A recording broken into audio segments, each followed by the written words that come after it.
হ্যাঁ, এখানে আপনার বিদেশি যে কোচিং প্যানেল তারা আসতেই পারে, কিন্তু অবশ্যই সেটা অ্যাসিস্ট্যান্ট কোচ বা গোলকিপিং কোচ হতে হবে। কিন্তু তারা যদি আসেও এই জিনিসটা মাথায় রাখতে হবে যে তারা যেন এখানে এসে নতুন কোনো কিছু যাতে ইন্ট্রোডিউস না করে, কারণ মেয়েরা এখন বাটলারের যে থিওরি, বাটলারের যে গেম প্ল্যান, সেই গেম প্ল্যানে খুব ভালোভাবে মিশে গিয়েছে।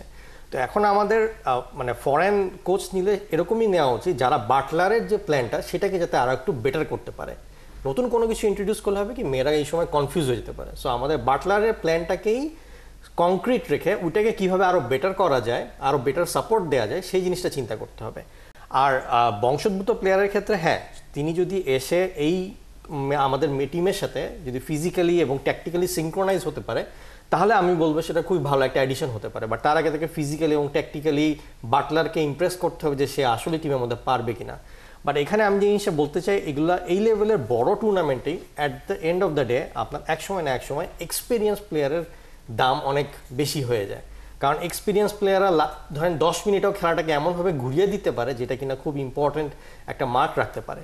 তো আমার মতে যেহেতু এটা একটা বড় টুর্নামেন্ট এবং দেশের অনেক বড় একটা ব্যাপার, এখানে আমার মতে বাটলারের, সাবিনা এবং মাসুরের ব্যাপারটা আবার কনসিডার করা উচিত। তারা যদি ফিজিক্যালি ফিট এবং টেকনিক্যাল এবং ট্যাকটিক্যালি বাটলারের এই পুরো গেম প্ল্যানটাকে একটা সাপোর্ট দিতে পারে, অবভিয়াসলি তাদের ফিজিক্যাল ফিটনেস ওই লেভেলে নাই যে তারা এখন ফুল 90 মিনিটস খেলবে, কিন্তু তারা যদি টিমের ওই 10 বা 20 মিনিটে বড় বড় ম্যাচে হেল্প করতে পারে, যেখানে কিনা ম্যাচ ম্যানেজমেন্টের ব্যাপার থাকে, যেখানে কিনা গেম প্ল্যানটা ওভাবে করে করার ব্যাপারটা থাকে।